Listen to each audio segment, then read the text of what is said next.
মাননীয় সংঘচালক মহাশয়, সংঘের অন্যান্য কার্যকর্তা এবং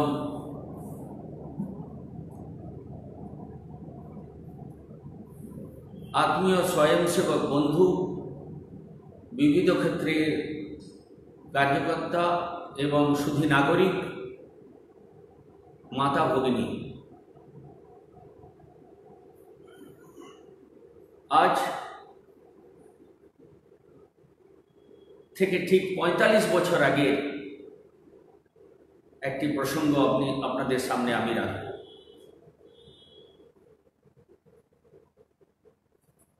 যে দিনটা ছিল ভারতবর্ষের ইতিহাসের একটা কালো দিন। ভারতবর্ষের আজকের যারা তরুণ তরুণী, আজকের যারা ভবিষ্যৎকালীন কার্যকর্তা, তাদের জন্য আজকের এই বিষয়ে নিশ্চিতভাবে চিন্তা করতে হবে। যে দিনটা ছিল ২৫শে জুন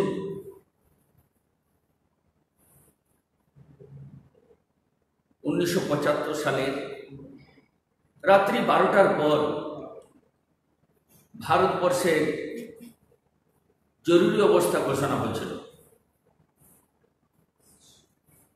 আমরা সবাই জানি যে এই ধরনের ইন্টারনাল ইমার্জেন্সি ঘোষণা কখন হয়, কেন হয়? আমাদের দেশের ইতিহাসে এটি একটি কালা দিন এই কারণে, সেদিন ফ্যাসিস্ট অত্যাচারী সরকার তার গদির জন্য শ্রীমতী ইন্দিরা গান্ধী তার পদের জন্য তিনি এই জরুরি অবস্থা ঘোষণা করেছিলেন। তাতে সারা ভারতবর্ষের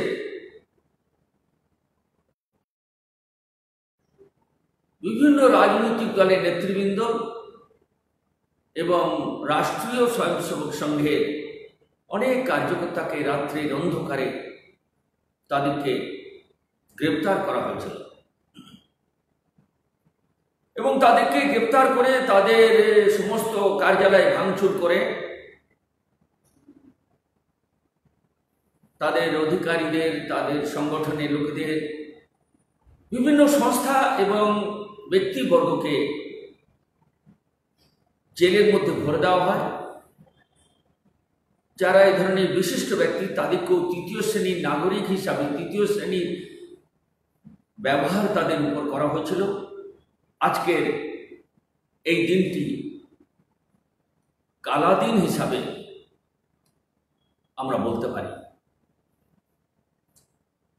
রাষ্ট্রীয় স্বয়ংসেবক সংঘ পরিস্থিতি নিরপেক্ষ। সংঘের কাজ সবসময় সকারাত্মক চিন্তন। আমাদের কাজ কারো বিরুদ্ধে নয়, আমাদের কাজ কারো বিরুদ্ধে এই কাজ শুরু হয়নি। আমাদের কাজ সকারাত্মক চিন্তন, আমাদের কাজ পজিটিভ কাজ। বর্তমান সরসংচালক বলেন সর্বেষাং অবিরোধেন। আমরা কারো বিরুদ্ধে নয়, কিন্তু আমাদের দেশের যে পরিস্থিতি তৈরি করা হয়েছিল, যে ধরনের অত্যাচার এবং ভ্রষ্টাচার ভারতবর্ষে দেখা গেছিল, তাতে ইন্দিরা গান্ধী তার নিজের দোষকে ঢাকা দেওয়ার জন্য এই জরুরি অবস্থা ঘোষণা করেছে এবং সংঘকেও তার কয়েকদিন পরে নিষিদ্ধ করা হয়েছিল। আপনারা জানেন, কলকাতায় তখন সংঘের যে কার্যালয় ২৬ নম্বর বিধান সরণি, সারা পূর্ব ভারতের অনেক পুরনো কার্যালয়, যেখানে ২৫ তারিখ রাত্রি ১২টার পর কার্যালয়ে এসে ৭ জনকে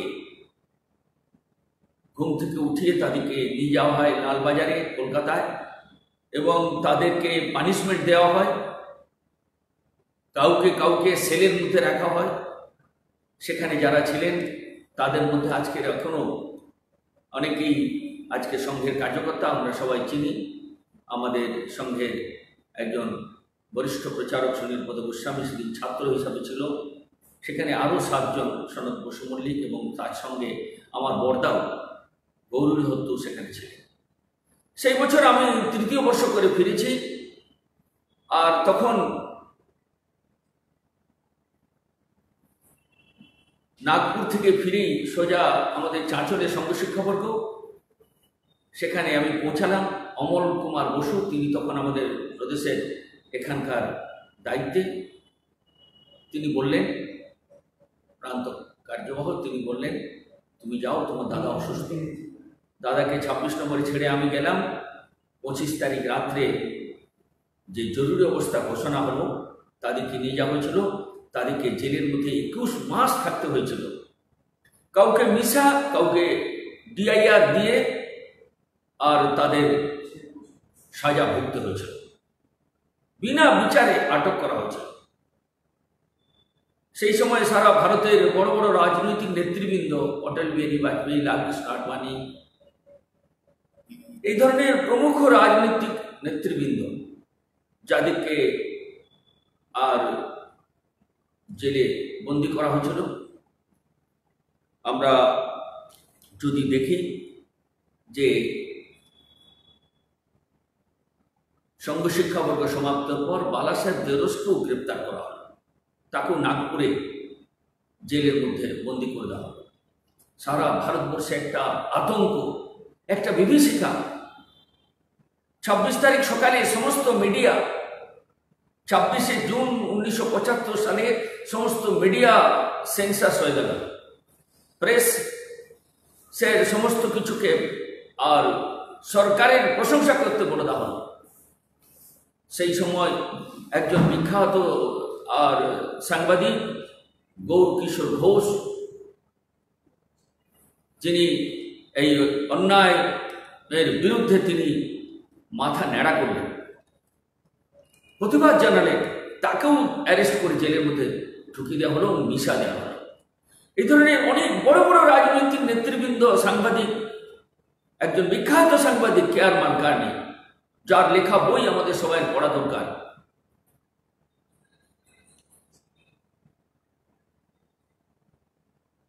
অ্যাট মিডডে নাইট নক, তার বইয়ের মধ্যে তিনি উল্লেখ করেছেন সেই সময়কার কি ধরনের পরিস্থিতি, রাত্রের অন্ধকারে যে আর সারা দেশ জুড়ে পুলিশের অত্যাচার শুরু হলো এবং লোকেদেরকে আর বাড়ি থেকে টানতে টানতে নিয়ে গিয়ে জেলে ঢুকে দেওয়া হলো। 30,000 লোক বন্দী হয়ে গেল। রাষ্ট্রীয় স্বয়ংসেবক সংঘ কয়েকদিন পর যখন নিষিদ্ধ হলো, তো সংঘের সারা দেশ জুড়ে সংঘের কার্যালয়ের উপর আক্রমণ শুরু হতে আরম্ভ করলো। এইরকম একটা দিন আজকের যখন আমরা স্মরণ করছি, তখন মনে করতে হবে কেন এই জরুরি অবস্থা, কেন এই কালাদিন ঘোষিত হলো। আমি একটু আগেই বললাম যে আমাদের দেশের যে ইতিহাস, যে ইতিহাসের একটা কলঙ্কের দিন, স্বাধীনতা আন্দোলনের সময় যে স্বাধীনতা সংগ্রামের জন্য যেসব লোকেরা অত্যাচার সহ্য করেছিলেন, তার থেকেও একটা কঠিন পরিস্থিতি এই দেশে তৈরি করা হয়েছে। এবং যাদেরকে দেশের বন্দী করে দেওয়া হয়েছিল, যখন ইমার্জেন্সিতে তাদের কোনো বিচারের ব্যবস্থা ছিল না, সংঘের লোকেরা যখন 4 জুলাই এই ধরনের আর নিষিদ্ধ হলো, বালাসাহেব দেওরস জেল থেকে ঘোষণা করলেন যে সরকার আমাদের নিষিদ্ধ ঘোষণা করেছে, আমরা সমস্ত সংঘের শাখা বন্ধ করলাম। এবং তিনি জেল থেকে সমস্ত কাজ চালানোর জন্য সেই সময়কার সরকার যুবাহ মধর ও মুলেকে দায়িত্ব দিলেন। জরুরি অবস্থার মধ্যেও একটা অখিল ভারতীয় বৈঠক হলো, সেখানে 3-4টি বিন্দু নিশ্চিত করা হয়ে গেল। সেই বৈঠকের মধ্যে নিশ্চিত করা হলো যে আমরা এই জরুরি অবস্থার সময় আমরা আমাদের সংঘের কাজ বন্ধ রাখবো, কিন্তু কোনো স্বয়ংসেবক আর তারা এই ধরনের সংঘের প্রার্থনা ভুলবে না। তার জন্য খেলাধুলো, ময়দান, কোনো জায়গায় কীর্তন সভার মধ্যে, কোথাও ভজনের মধ্যে তারা মিলিত হতে আরম্ভ করল। যে কালখণ্ডটা পেরিয়েছে সেই 21 মাস তাতে সম্পূর্ণ সংগঠন সজীব ছিল। আমরা এই যে কালখণ্ড, এটা একটা অগ্নি পরীক্ষা। এই অগ্নি পরীক্ষা যদি আমরা দেখি, আমরা তিনবার অগ্নি পরীক্ষা আমরা পাশ করেছি। সংঘকে সমাপ্ত করে দেওয়ার চেষ্টা করা হয়েছিল, সংঘকে কুচলে দেওয়ার চেষ্টা করা হয়েছিল। প্রথম শুরু হয়েছিল 1932। 1932 সালে ডক্টরজি তখন সংঘের কাজ সবে শুরু করেছেন, সংঘের কাজ বাড়ছে। ডক্টরজি কংগ্রেসের সঙ্গে ছিলেন, হিন্দু মহাসভার সঙ্গে ছিলেন, কিন্তু সংঘের কাজের মধ্যে যে আগ্রহ ছিল লোকেদের, তাতে সেই সময় সরকার তারা নিষিদ্ধ করতে পারেনি, কিন্তু একটা নির্দেশ জারি করেছিল মধ্যপ্রদেশ এবং মহারাষ্ট্রে যে কোনো সরকারি কর্মচারী আরএসএসে যেতে পারবে না, আর কোনো আরএসএস এর লোক সরকারি কর্মচারী হতে পারবে না। এই ধরনের নির্দেশ জারি হয়েছিল 1932-তে, কিন্তু সেটা ধোপে টিকেনি। যখন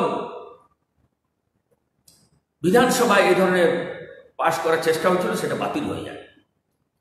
তারপরে আমরা দেখলাম 1947 সাল আমাদের দেশের স্বাধীনতা লাভ করলাম বটে, কিন্তু আমাদের খণ্ডিত স্বাধীনতা লাভ করলাম। দেশ বিভাজনের কারণে ভারতবর্ষে দুটো হাত, ভারতময় দুটো হাত দুদিকে কেটে দেওয়া, একদিকে বাংলাদেশ, একদিকে পাকিস্তান। আজকের আর বাংলাদেশ, সেই সময়কার পাকিস্তান। হাজার হাজার হিন্দু নরনারী তারা উদ্বাস্তু হলো, বেঘরে হলো। সংঘ চুপ করে থাকলো না, তাদের পাশে দাঁড়াতে আরম্ভ করলো। জায়গায় জায়গায় তাদের ত্রাণের ব্যবস্থা করা, তাদের উদ্বাস্তুদের পাশে শিবির করা, তাদের লাখ লাখ লোকেদের ভোজনের ব্যবস্থা, চিকিৎসার ব্যবস্থা, তাদের পুনর্বাসনের ব্যবস্থা। সংঘের প্রতি আকৃষ্ট হতে আরম্ভ করল। তখন কংগ্রেস, যে ইন্দিরা কংগ্রেস তারা এই জরুরি অবস্থা ঘোষণা করেছিল, তারা সেই সময় একটা প্রস্তাব গ্রহণ করলো যে সংঘকে সমাপ্ত করে দিতে হবে তাদের কংগ্রেস কার্যকারিণীতে। তাদের কাছে একটা সুযোগ এসে গেল 1948-এ কি ঘটল? আচানক গান্ধীজির মৃত্যু হল। সেই সময় আরএসএস এর সর্বভারতীয় প্রধান মাধব সদাশিব গোলওয়ালকর, শ্রী গুরুজি, তিনি প্রবাসী ছিলেন, মাদ্রাসে ছিলেন। আর মাদ্রাসে তখন নাগরিকদের বৈঠকে তিনি চা খাচ্ছিলেন, সবাই সঙ্গে গল্প করছিলেন। হঠাৎ একজন এসে খবর দিল গান্ধীজির মৃত্যু সংবাদ। তিনি চায়ের কাপটা রেখেই বললেন, সত্যনাশ হয়ে গেল, সর্বনাশ হয়ে গেল। তিনি সমস্ত প্রবাস বন্ধ করে তিনি নাগপুরে ফিরে এলেন। তার বাড়িতে আক্রমণ হলো, তাকে অ্যারেস্ট করা হলো, তার বাড়িতে কয়েকশো গুন্ডা লেগে দেওয়া হলো। সংঘের সন্ন্যাসীরা গুরুজির বাড়িতে রক্ষা করার জন্য ছুটে গেছে। গুরুজি তাদের শান্ত থাকতে বললেন। তারা যখন সেই গুন্ডাদের বিরুদ্ধে রুখে দাঁড়াচ্ছে, গুরুজি বললেন, শান্ত থাকো, ওরা জানে না। তিনি বললেন, সবাইকে বোঝালেন, সংঘের স্বয়ংসেবকদের, অনেক সময় আমার নিজের দাঁত, আমার ভুল করে জিভকে কেটে ফেলি, আমরা আমার দাঁতের উপর রাগ করি না। তো এরা জানে না, এরা ভুল করছে। গুরুজি জেলের মধ্যে বন্দী হয়ে গেলেন। দ্বিতীয় সৎসঙ্গ চালের মধ্যে 1948। আর তিনি দীর্ঘ সময় ধরে সেই সময়কার প্রধানমন্ত্রী পণ্ডিত নেহেরুকে তিনি চিঠি লিখলেন। সংঘ কোনো সমাজের অন্যায় করেনি, গান্ধীজির প্রতি শ্রদ্ধাশীল, কিন্তু গান্ধীজির মৃত্যুতে সংঘকে দায়ী করা হচ্ছে, এটা ভুল, সংঘ নির্দোষ। কিন্তু শোনা হলো না। সমস্ত জায়গায় সংঘের কার্যালয় অত্যাচার শুরু হল। 77,090 জন স্বয়ংসেবক জেলে ঢুকে গেল, তাদেরকে বন্দী করা হলো। কঠিন অত্যাচার শুরু হলো, সীমাহীন অত্যাচার। সেই অত্যাচারের কাহিনী আমরা কোনো সময় পড়ব। আর আমাদের মানিক বাজপেয়ী পয়লে অগ্নি পরীক্ষা একটি বই লিখেছেন, এবং আরেকটি দ্বিতীয় যে কালখণ্ড সেটা হলো জরুরি অবস্থা। আজকের যে প্রসঙ্গে আমি আপনাদের সামনে রাখছি, 1975 থেকে 1977 যে প্রথম অগ্নি পরীক্ষা, 1948 থেকে 1949 আমরা সেই কালখণ্ড পেরিয়ে এলাম, সঙ্গ নির্দোষ প্রমাণিত হলো। সঙ্গের উপর নিষেধাজ্ঞা কি করে উঠলো? 7টা কোর্টের জাজমেন্ট বেরোলো আমাদের সঙ্গে, আর সঙ্গ নির্দোষ প্রমাণিত হলো। সঙ্গের লোকেরা সত্যাগ্রহ করেছিল, কোর্টে ন্যায় আমাদের পক্ষে গেল, সবকিছু হলো, সঙ্গ আবার শুরু হলো। সঙ্গের কাজ বাড়ছিল জায়গায় জায়গায়, কিন্তু 1975 সালে জরুরি অবস্থা কেন করা হলো, এর কয়েকটা ঘটনা আমি আপনাদের উল্লেখ করব। যেটা শ্রীমতী ইন্দিরা গান্ধী তখন ভারতের প্রধানমন্ত্রী, ইলেকশন হচ্ছে, ইলেকশনে তিনি রায়বেলি থেকে ক্যান্ডিডেট। রায়বেলিতে তার নির্বাচনে জেতার জন্য তিনি দুর্নীতির অবলম্বন করলেন।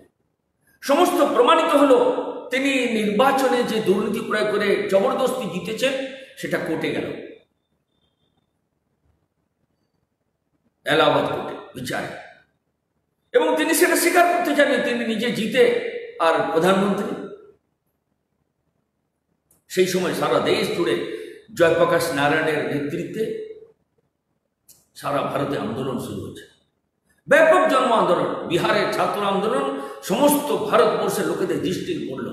অন্যায় অত্যাচারের বিরুদ্ধে, দুর্নীতির বিরুদ্ধে, ভ্রষ্টাচারের বিরুদ্ধে। সেই সময় গুজরাটেও ব্যাপক আন্দোলন শুরু হলো সেখানকার সরকারের বিরুদ্ধে, কংগ্রেস সরকারের বিরুদ্ধে।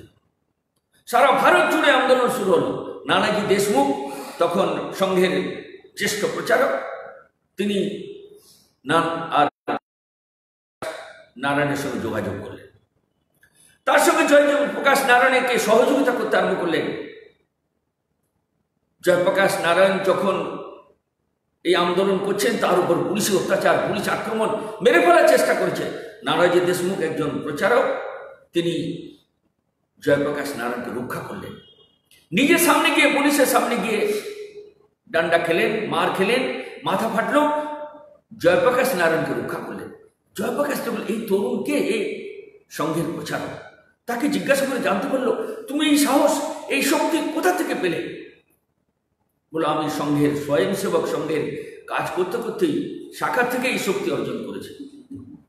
সংঘের কাছে তিনি আসতে আরম্ভ করলেন, সংঘের কাজের সঙ্গে তার সম্পর্ক বাড়তে আরম্ভ করল, এবং ধীরে ধীরে তিনি যে সংঘের কার্যকর্তা হিসাবে তিনি যখন আর জয়প্রকাশ নারায়ণের সঙ্গে পরিচয় হচ্ছে, জয়প্রকাশ প্রস্তাব দিল যে আমি জন আন্দোলনে RSS এর সমর্থন চাই।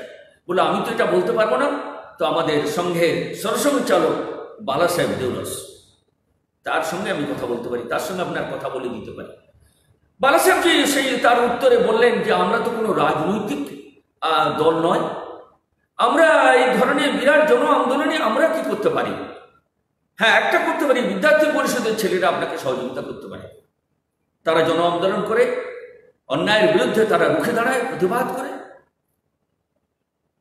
প্রতিশোধ নেয়। তো জয়প্রকাশের সঙ্গে সারা ভারত জুড়ে বিদ্যার্থী পরিষদ সহযোগিতা করতে আরম্ভ করলো। বিহারে আজকে যারা রাজনৈতিক নেতৃবৃন্দ, অনেকেই সেই সময় বিদ্যার্থী পরিষদে, গুজরাটে যারা নেতৃবৃন্দ, আজকের যে প্রধানমন্ত্রী আমরা নরেন্দ্র মোদীকে দেখছি, সেই সময় গুজরাটের তিনি তখন বিদ্যার্থী পরিষদে সম্পূর্ণ জয়প্রকাশকে সহযোগিতা করতে আরম্ভ করলো। আপনারা শুনলে আশ্চর্য হয়ে যাবেন, জয়প্রকাশের এই আন্দোলন কলকাতায় ছড়িয়ে পড়ল। তিনি কলকাতায় এসেছিলেন, কলকাতায় যখন বিরাট আন্দোলন শুরু করেছে, জয়প্রকাশের গাড়ির সামনে কংগ্রেসি যুবকরা, ছাত্র পরিষদের যুবকরা তারা আক্রমণ করল। একজন যুবতী মহিলা, তিনি জয়প্রকাশের গাড়ির বেলটের উপর উঠে নাচতে আরম্ভ করলেন। এ কে সে? আজকে তিনি এখানে নেত্রী।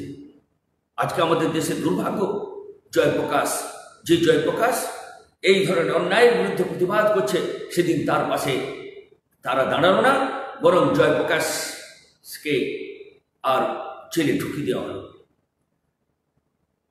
এইরকম একটা পরিস্থিতির মধ্যে যখন জন আন্দোলন সারা দেশ জুড়ে পিঠে পড়েছে, ঠিক তখনই এলাহাবাদ হাইকোর্টে যে ইন্দিরা গান্ধীর বিরুদ্ধে রায়বেরেলিতে যে অন্যায়ভাবে তিনি জিতেছেন তার রায় বেরোল।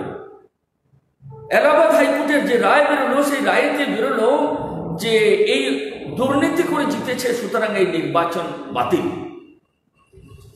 এবং বাতিল শুধু হলো না, ইন্দিরা গান্ধী প্রধানমন্ত্রী থাকতে পারবে না, তার পদও চলে গেল। কিন্তু তিনি শুনলেন না। এবং এলাহাবাদ হাইকোর্ট আরেকটা ঘোষণা করলো যে 6 বছর ইন্দিরা গান্ধী কোনো নির্বাচনে দাঁড়াতে পারবে না।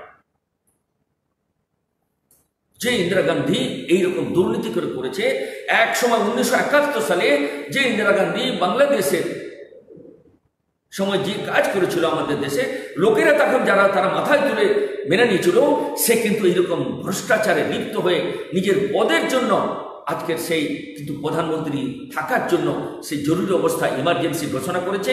এবং এর দ্বারাই অনেক অনেক রাজনৈতিক নেতৃবৃন্দকে, যারা আদি কংগ্রেস, সোশ্যালিস্ট, অনেক লোককে অ্যারেস্ট করে, যারা তার বিরোধী দলের সমস্ত রাজনৈতিক নেতৃবৃন্দ, মোরারজি দেশাই থেকে আরম্ভ করে বিশিষ্ট চরণ সিং, সমস্ত লোককে জেলে ঢুকে দেওয়া।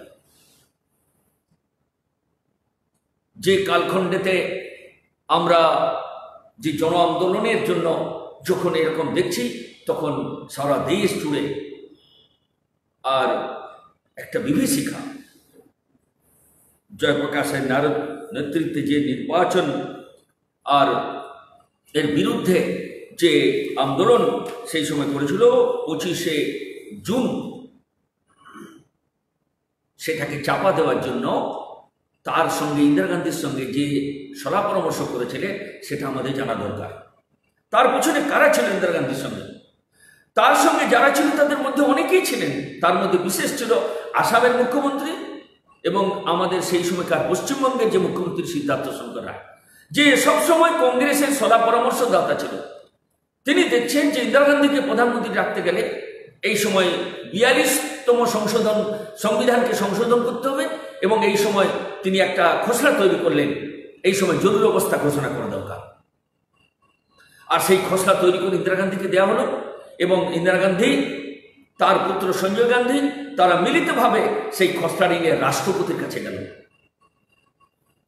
সেই সময়কার রাষ্ট্রপতি ফখরুদ্দিন আলী আহমেদ, তিনি ঘুমিয়ে পড়েছিলেন। রাত্রে তাকে ঘুম থেকে উঠানো হলো, তাকে সই করানো হলো সেই আর খসড়াতে।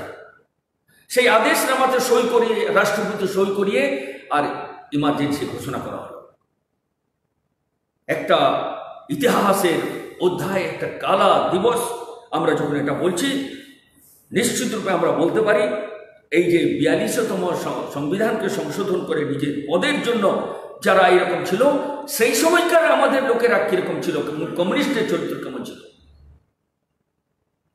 কিছু লোককে হয়তো তারা জেলে ঢুকিয়েছিল, কিন্তু সেই সময় সিপিআই, সিপিএম, এই ধরনের যারা অতি বাম, তাদের রোল কি ছিল? এই অত্যাচারের বিরুদ্ধে তারা কিন্তু রুখে দাঁড়ালো না। তারা কোথায় গর্তে ঢুকে গেল? সেই সময়কার যদি আমরা দেখি, অনেক তোষামতকারী নেতা নেত্রী, তারা আর বলতে আরম্ভ করলো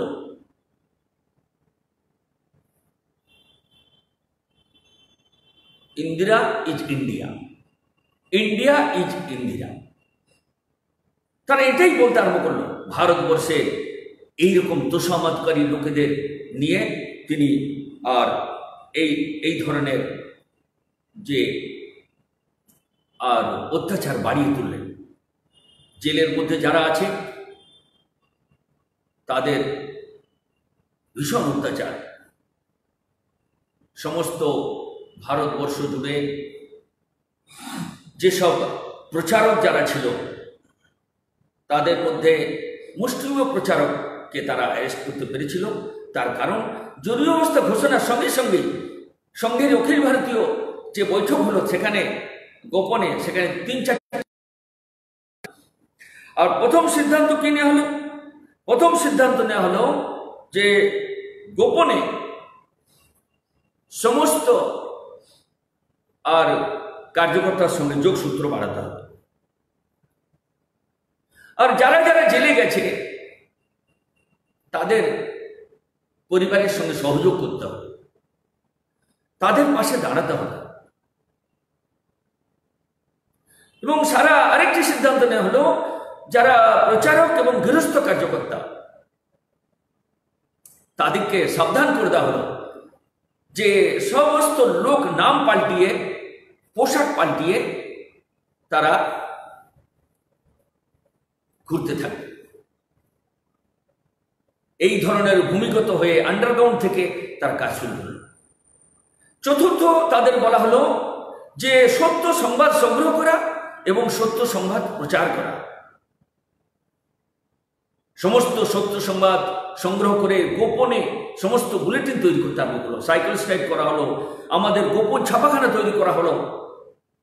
আপনারা আশ্চর্য হয়ে যাবেন, সঙ্গের ছোট ছোট স্বয়ংসেবক, বালক, কিশোর, তরুণ, মাতা ভগিনী রাত্রের অন্ধকারে লোকের বাড়ি বাড়িতে গিয়ে বুলেটিন দিয়ে আসছে। লোকেরা পড়ছে, লোকেরা জানতে পারছে, কারণ সমস্ত সেন্সাস হয়ে গেছে, মিডিয়া সমস্ত বন্ধ হয়ে গেছে, তোষামতকারী লোকেদের সংখ্যা বাড়ছে। যে কারণে হোক না কেন, এই ধরনের বুলেটিনের মাধ্যম দিয়ে লোকেরা জানতে আরম্ভ করলো, এই সত্যকে প্রচার করা শুরু হলো। এবং যারা জেলের বাইরে আছে তাদের মনোবল বাড়ানো। এই পঞ্চম বিন্দু নিয়ে সারা ভারতে এই যে প্রায় 2000-এরও বেশি তখন প্রচারক ছিল, তারা প্রত্যেকেই এই রকম নাম পাল্টে দিল, পোশাক পাল্টে দিল, এবং প্রচারক কেউ আর অ্যারেস্ট হবে না, এবং তারা সেটা অক্ষরে অক্ষরে পালন করেছে। আমরা শুনে আশ্চর্য হয়ে যাব, আমাদের এখানে যেসব প্রচারকরা বাংলায় কাজ করছিলেন এবং তারা যেমন কাজ করেছিল অখিল ভারতীয়, যারা যারা বাইরে ছিলেন, আমাদের এখানে মোরপন্থ পিংলিজি কিংবা একনাথ রানাডেন, এবং আমাদের এখানে সেই সময় রাজ্জু ভাইয়া, তিনিও পাল্টে দিলেন। দত্তপন্ত ঠিকরিজি, তিনি নাম পাল্টে দিলেন, পোশাক পাল্টে দিলেন। আমাদের বাংলায় বসন্ত দা তখন প্রান্ত প্রচারক, তার নাম বর্দা হয়ে গেল, তিনি গোপনে চলে গেলেন। কেশবরাও দীক্ষিত তখন তার চুল সাদা কালো করে প্যান্ট শার্ট পরে তিনি রাজনৈতিক দলের সঙ্গে ঘুরতে আরম্ভ করলেন। ভাউরব দেরস, রাজ্জু ভাইয়া, তারা সম্পূর্ণ রাজনৈতিক দলের সঙ্গে সম্পর্ক করতে আরম্ভ করলো, রাজনেতা হিসেবে তারা ঘুরতে আরম্ভ করলেন। এই ধরনের ঠিক আর পরিস্থিতি, আমি তখন কলেজের ছাত্র। আমি বলছিলাম শুরুতেই যে মেদিনীপুরে তখন প্রচারক অনন্তলাল সোনি, তিনিও নাম পাল্টালেন। ধর্মচন্দ্র নাহার, তখন তিনি প্রচারক, তার নাম প্রতাপ সিং হয়ে গেল, তিনি পোশাক পাল্টে ফেললেন। গোপনে গোপনে বাড়ি বাড়িতে সম্পর্ক হলো, যারা যারা এই ধরনের আছে তাদের মনোবল বাড়াতে শুরু করা হলো, এইরকম বুলেটিন প্রচার তৈরি করতে আরম্ভ করা হলো। সারা দেশ জুড়ে এই ধরনের গোপনে ভূমিগত থেকে, আন্ডারগ্রাউন্ড থেকে এই কাজ চলতে আরম্ভ করল। ইতিমধ্যে যখন আমরা ধীরে ধীরে আর পরিস্থিতি আর এইরকম আরো গম্ভীর হচ্ছে, তখন সংঘের অধিকারীদের পরিকল্পনা হলো এর বিরুদ্ধে সত্যাগ্রহ করা দরকার। জনসংঘর্ষ সমিতি তৈরি হলো, লোক সংঘর্ষ সমিতি, আর তার দ্বারা সত্যাগ্রহ করা হবে এর অন্যায়ের প্রতিবাদে। এর জন্য সত্যাগ্রহীদের তৈরি করা, সারা দেশ জুড়ে 1 লাখের বেশি লোক সত্যাগ্রহ, ছোট ছোট ছোট ছোট গ্রুপে গ্রুপে সারা ভারতবর্ষ জুড়ে শুরু হল।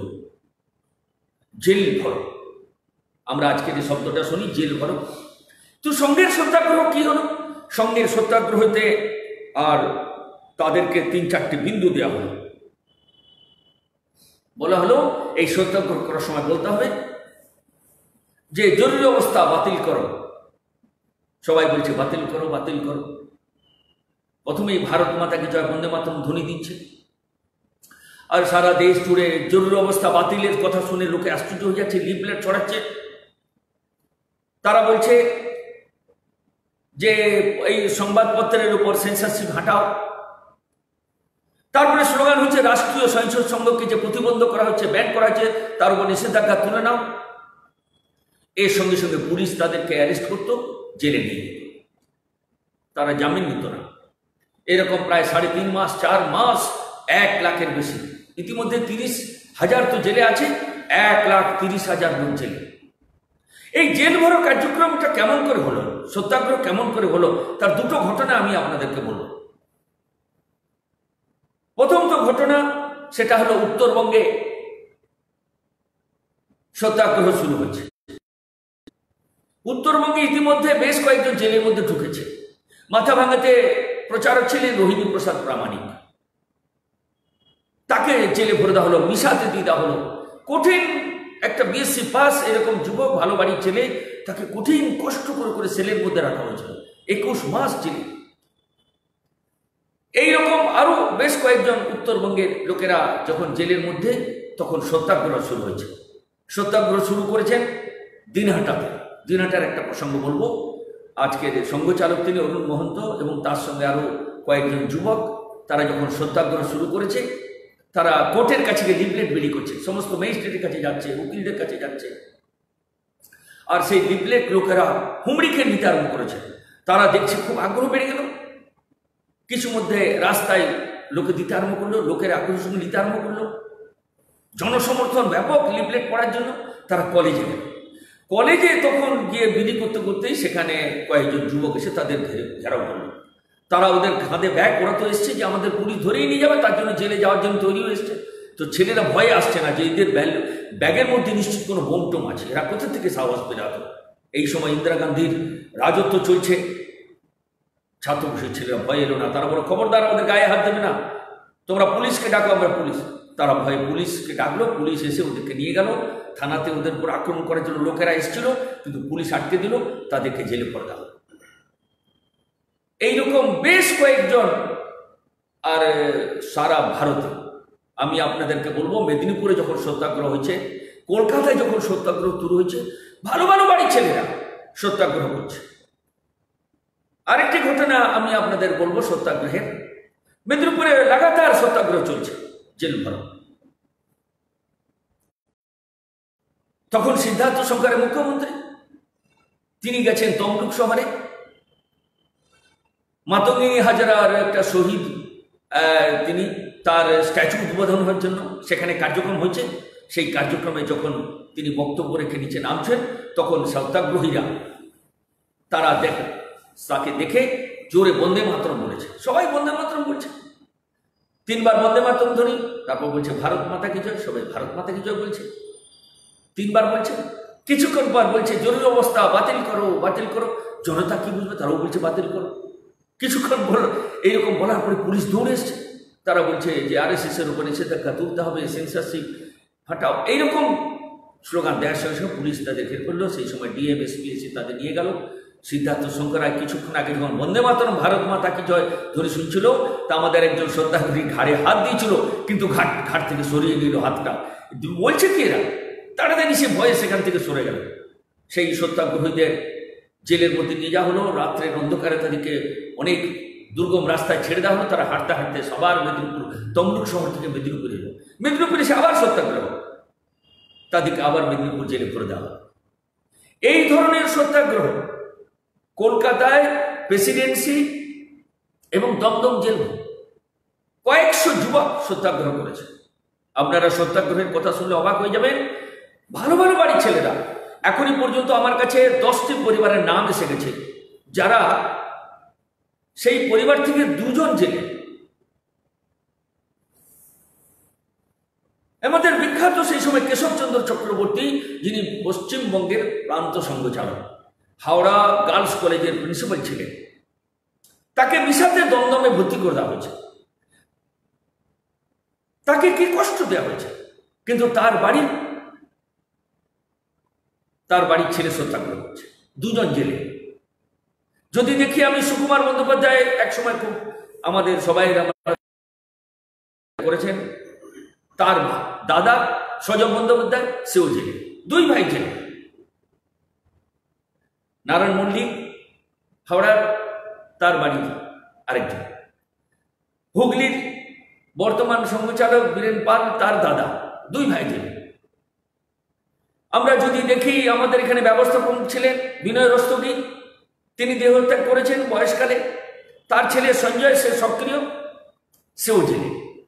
একই সঙ্গে বাবা এবং ছেলে জেলে। আমি আমার কথা বলছিলাম, আমাকে আমাদের বসন্তদা এবং ধর্মদা সবাই বললেন, তুমি এই সময় আন্দোলনে সহযোগিতা করছো, লোকের বাড়ির সঙ্গে কন্ট্রাক্ট করছো, তুমি জেলে যেও না। তো আমাকে বললেন, অদ্বৈত তুমি বাইরে থেকে এটা করো। আমি দেখলাম যে বসন্তদাকে বললাম, ধর্মদাকে বললাম যে আমি এতজনকে জেলে পাঠানোর জন্য বাড়ি থেকে নিয়ে যাচ্ছি, তাদের বাড়ির সঙ্গে সম্পর্ক, আমি যাব না। আমি কিন্তু তৈরি হলাম, আমিও জেলে গেলাম।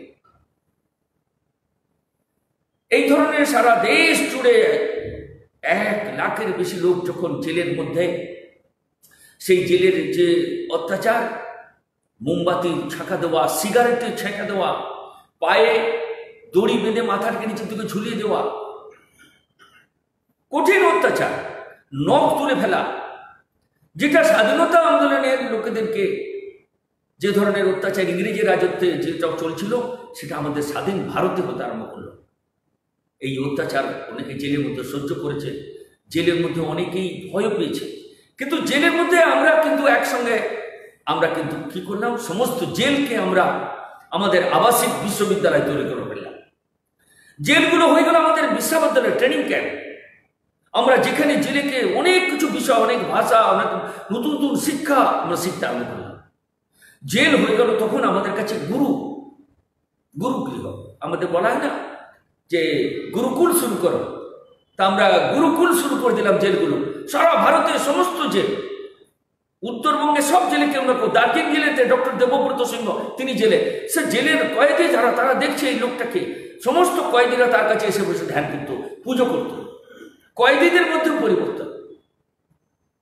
আপনারা আশ্চর্য হয়ে যাবেন যে জেলের মধ্যে আর সমস্ত নকশাল নেতারা যারা ভয়ে সিটকে আছে, অসীম চট্টোপাধ্যায়, সন্তোষ রানা, মিহির রানা, আমি, আমার বন্ধু সুতনু, আমার বন্ধু অজিত জানা, তারা সবাই আমরা গিয়ে তাদের সঙ্গে দেখা করতে যেতাম। তারা একটা ভাঙা রেডিও নিয়ে শুনতো, তারা বলতো তোমরাই তো আর আমাদের রক্ষা করবে। তারা আমাদের উপর ভরসা, যারা এত অতি বামবাদী মাওবাদী, তাদের জেলের মধ্যে তাদের কোনো প্রাণ চঞ্চলতা ছিল না। তারা কোথাও যেন আটকে উঠেছিল, যারা এত বীর পুরুষের হিম্মত দেখাত। আমাদের এই জেল ট্রেনিং ক্যাম্প আমরা শুরু করে দিয়েছিলাম। কেউ 3.5 মাস 4 মাসের মধ্যে জেলের মধ্যে থেকে গীতা মুখস্থ করা। আমি তো প্রথম জেলেতে গিয়ে গীতা পড়লাম, কলেজ জীবনে সুযোগ হয়নি। কার্যালয় থেকে একটু একটু পড়েছিলাম, সঙ্গ শিক্ষা বর্গে শিখেছিলাম, কিন্তু দ্বাদশ অধ্যায় জেলেই মুখস্থ করলাম। তাস খেলা জানতাম না, দাবা খেলা, চেস খেলা জানতাম না, শিখলাম। নিয়মিতভাবে দিনচর্যা রুটিন চলতো আমাদের বর্গের মতন। সেই জন্য আমরা নাম দিয়েছিলাম JTC, jail training camp. Presidency জেলেতে সমস্ত মিশাবন্দি থেকে সমস্ত লোকেরা, তারা সেখানে সমস্ত জেলের পরিবেশকে পাল্টে দিয়েছিল। 200 জন জেলে ছিল। আমি শম্ভুধারার সঙ্গে কথা বলছিলাম, সেই সব বর্ণনা করছিল আমার কাছে। তো আশ্চর্য, সমস্ত বড় বড় অধিকারীদের সেই জেলে সান্নিধ্য লাভ। সেখানে অমল কুমার বসু, এখানে কলকাতার একজন বিখ্যাত অ্যাডভোকেট নরেশচন্দ্র গাঙ্গুলি, হরিপদ ভারতী, তারা সবাই জেলে। মনের মধ্যে কোনো চঞ্চলতা ছিল না, কবে জেল থেকে বেরোবো কোনো ঠিক ছিল না। কিন্তু জেলের মধ্যে থেকে যখন এই ধরনের আমাদের সাধনা চলছে, সারা দেশ জুড়ে 1,30,000 লোক জেলের মধ্যে, তখন সংঘের অধিকারীরা তারা সব বাইরে সলা পরামর্শ করছেন এই সময় কি করা যায়। জনসম্পর্ক তো বাড়ছে, সংঘের নিষেধাজ্ঞা সঙ্গে সঙ্গে সংঘ চুপ হয়ে গেছে। ইন্দিরা গান্ধী দেখেছে, গোপন খবর গেল, সংঘ নিস্তেজ, সংঘ সমাপ্ত। 1,30,000, 90% লোক সংঘের সই ছিল। কিছু কিছু ছিল, আমি মেদিনীপুরে আমার একজন বন্ধু, সেও এখনো আছে, অমলেন্দু পাহাড়ি, সেও কিছুদিন ছিল। আমাদের লহরদা যখন জেলে ছিল, তো কত লোক উকিল হিসেবে তার সঙ্গে দেখা করতে আসে। তো অনেক লোক, যারা লক্ষ্মী সেন এবং আরো অনেক লোকেরা যারা আজকে চলে গেছেন, মারা গেছেন, তারা জেলের মধ্যে গান শুনে লোকেরা ছুটে আসতো তাদের গান শোনার জন্য, জেলের কয়েদিরা। জেলের এই ধরনের একটা আমরা সংশোধনাগার আজকে নাম দিয়েছি, আমরাই সেটা প্রারম্ভ করেছিলাম। তো স্বাভাবিকভাবে ইন্দিরা গান্ধীর কাছে খবর গেল এরা জেলের মধ্যে পৌঁছবে, এরা কেউ জেল থেকে বেরোতে পারবে না। তাই তিনি একটা গোপন খবর নিলেন। 25টি সংস্থা, বিভিন্ন সংস্থা যারা ইন্দিরা কংগ্রেসের বিরুদ্ধে, তাদেরকেও সমস্ত সবাইকে জেলের মধ্যে আটকে দেওয়া হয়েছে, সব সমাপ্ত। তাদের তো কিছুই ছিল না অস্তিত্ব, 2-4 জন নেতা ছাড়া। তো ইন্দিরা গান্ধী দেখলো এই সময় 1975 পেরিয়ে 1976 তখন তিনি দেখলেন যে এই সময় গোপন রিপোর্টে এই সময় নির্বাচন করে নেওয়া যায়। তার পরামর্শদাতারা তাকে বললো এই সময় যদি আপনি নির্বাচন করেন তাহলে আপনি বিপুল সংখ্যাগরিষ্ঠতা জিতে যাবেন। ইন্দিরা গান্ধী তার সাথীদের সঙ্গে পরামর্শ করে তিনি নির্বাচন ঘোষণা করেন। আর সেই নির্বাচনে ঘোষণার সঙ্গে সঙ্গে সারা দেশ জুড়ে একটা খবর আর প্রচার হলো যে নির্বাচন হবে। তো সংঘের কার্যকর্তারা, আমি বলেছি যে আমাদের মাত্র এই 200-র বেশি প্রচারক জেলে যায়নি, 2000-এর মধ্যে 200 জনও প্রচারক জেলে যায়নি, 187 জন এই ধরনের রিপোর্ট আছে যারা জেলে গেছে, বাকি সব বাইরে। তাদের ভূমিকা কি হলো, সেই সময় নির্বাচনের অংশগ্রহণ করতে হবে। তো নির্বাচনে জেলের মধ্যে থেকে মোরারজি দেশাইকে নেতা বানিয়ে জনতা পার্টি তৈরি হয়ে গেল। শক্তিশালী তখন ভারতীয় জনসংঘ, সোশ্যালিস্ট পার্টি, লোকদল, আদি কংগ্রেস, তারা সবাই এই ধরনের লোকদের নিয়ে রেজ্জু ভাইয়া, ভাউরাও দেরোস ব্যাপকভাবে জনসমর্থন, দত্তপন্ত ঠেঙ্গরিজি বাইরে থেকে ব্যাপকভাবে জনসম্পর্কের মাধ্যম দিয়ে মাধবরাও মূলের নেতৃত্বে চলতে আরম্ভ করলো। জনতা পার্টি গঠিত হলো। নির্বাচনে জনতা পার্টি বিপুল সংখ্যাগরিষ্ঠতা নিয়ে জিতে এলো। ইমার্জেন্সির মধ্যেই আর জেলের মধ্যে লিখে অনেক লোক যারা বিভিন্ন পলিটিক্যাল পার্টির, এমনকি কিছু কমিউনিস্ট পার্টির লোকও আমাদের সঙ্গে তারা এই ইলেকশনে দাঁড়িয়েছিল, তারাও জিতে গেল জেলের মধ্যে থেকে। বাইরে যে বিরাট সংঘের কার্যকর্তারা যারা ছিল তারা কঠোর পরিশ্রমের মাধ্যম দিয়ে জনতা পার্টিকে জিতালো এবং ইন্দিরা গান্ধী হারলেন। ইন্দিরা গান্ধী হারার সঙ্গে সঙ্গে দেশের মধ্যে যখন এইরকম একটা জনতা পার্টির বিপুল সংখ্যাগরিষ্ঠতা হয়েছে, তখন প্রধানমন্ত্রী হিসাবে মোরারজি দেশাইয়ের নাম ঘোষণা হয়ে গেল। ইন্দিরা গান্ধী 21 মার্চ 1977 তিনি পদত্যাগ করলেন। পদত্যাগ করতে বাধ্য হলেন। ইমার্জেন্সি উঠে গেল। ইমার্জেন্সি উঠার সঙ্গে সঙ্গেই আমরা কি দেখলাম যে যারা যারা জেলে ছিল, মিশাতে বন্দী ছিল, তাদের বাইরে আর আসার জন্য অনুমতি পেল।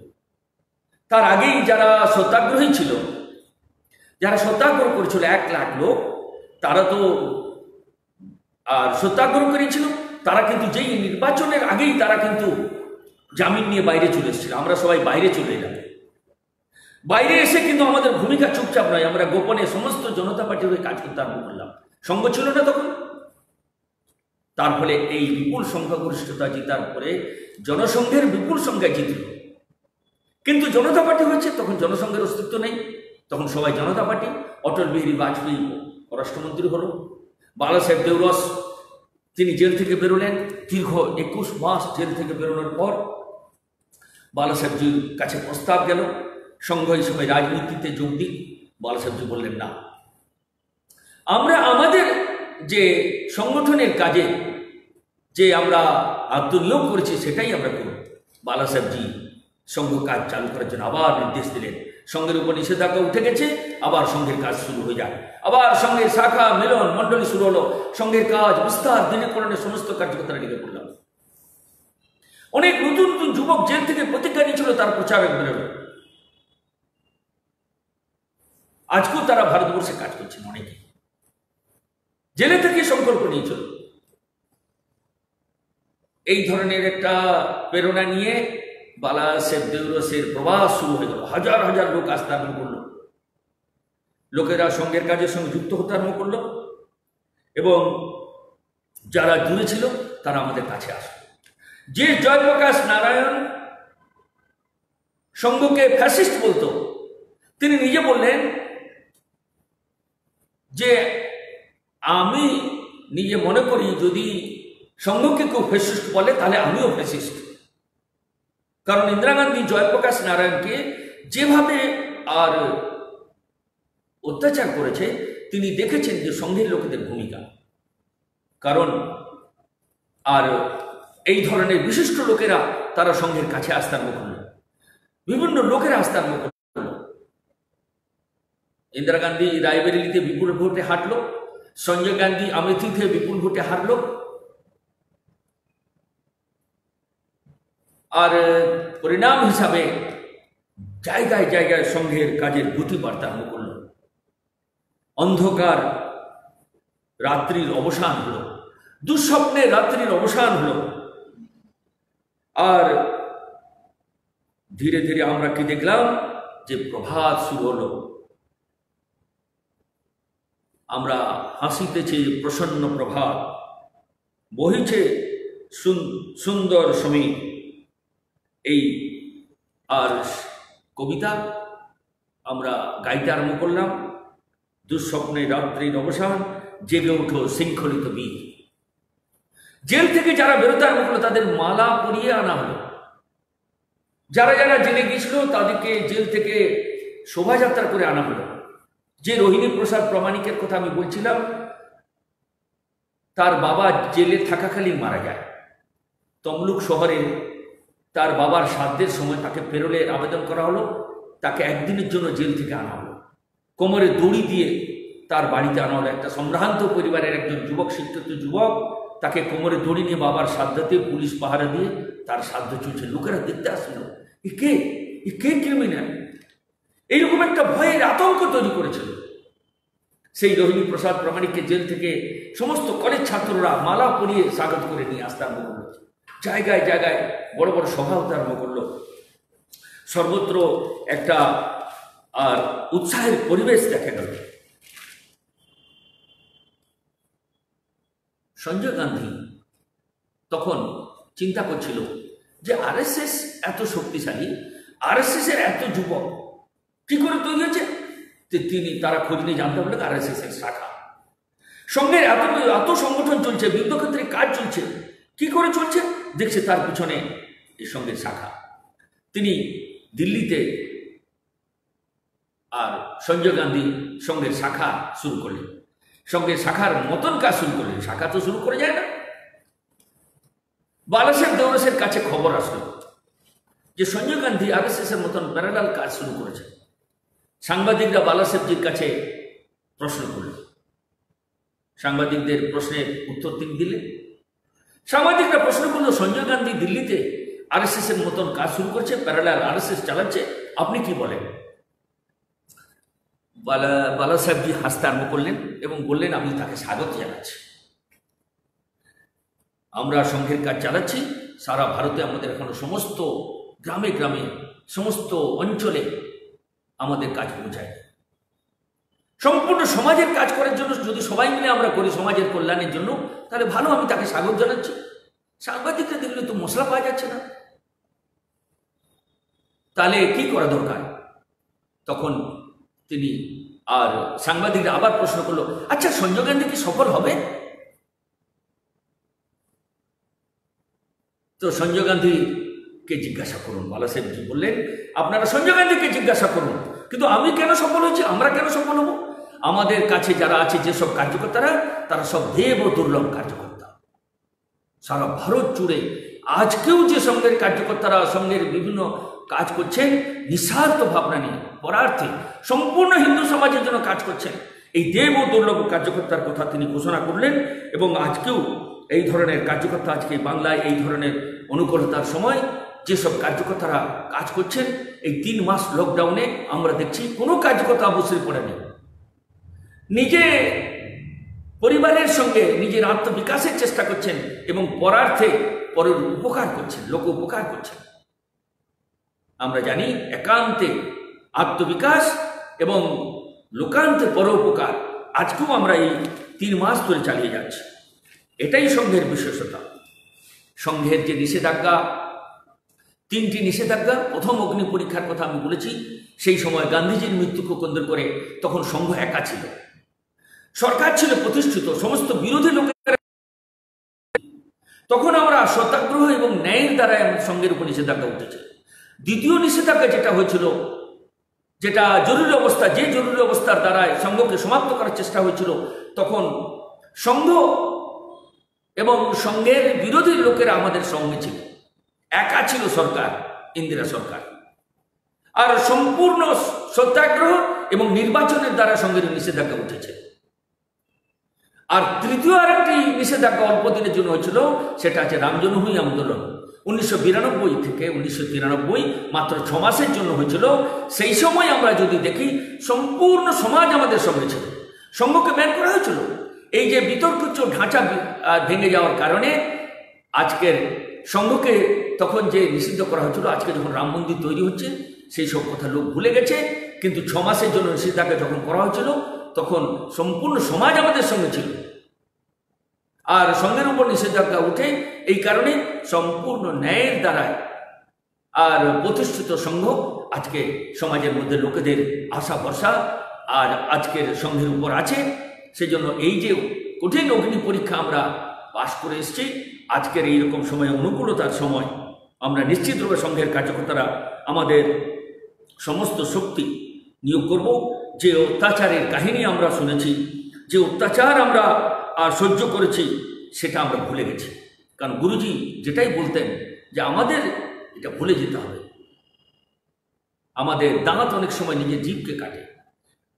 আর বালাসাহেবজি যেটা বলেছেন যে আমরা আমাদের যে কাজ, সেই কাজ কারো বিরুদ্ধে না, বর্তমান সরসংঘচালক যেটা বলেছেন সর্বেসাং অবিরোধে না, এইরকম একটা পরিস্থিতিতে অনুকূলতার সময় আমরা সবাই মিলে আবার এই শুভ শক্তিকে জাগ্রত করব। আর আগামী ভারত, শ্রেষ্ঠ ভারত, গৌরবশালী ভারত আমাদের চোখের সামনে দেখব। তার জন্য আরও কিছু পরিশ্রম, আরও কিছু আমাদের আর কার্যকর্তাকে এই ধরনের আত্মনিয়োগ করতে হবে। আমরা যে কালখণ্ড অতিবাহিত করে এসেছি, আজকের কিন্তু অনুকূলতার সময়, এই অনুকূলতার সময় আমাদের একটু গতি বাড়াতে হবে, আমাদের একটু তাড়াতাড়ি করতে হবে, কিন্তু তাড়াহুড়ো করলে চলবে না। ভগবানের এই কাজে আমাদের ভগবানের আশীর্বাদ আছে। আমরা সবাই জানি যে আমাদের ভূমিকা, আমাদের আর সবাইয়ের যে মনোকামনা, তেরা বৈভব অমর রহমা হাম দিন চার রহে না রহে, এটাই আমাদের আর চিন্তা। ভগবানের কাছে আমরা সবাই প্রার্থনা করব আমাদেরকে এই শুভ কাজের জন্য আরও শক্তি প্রদান করুক। চরৈবেতি চরৈবেতি।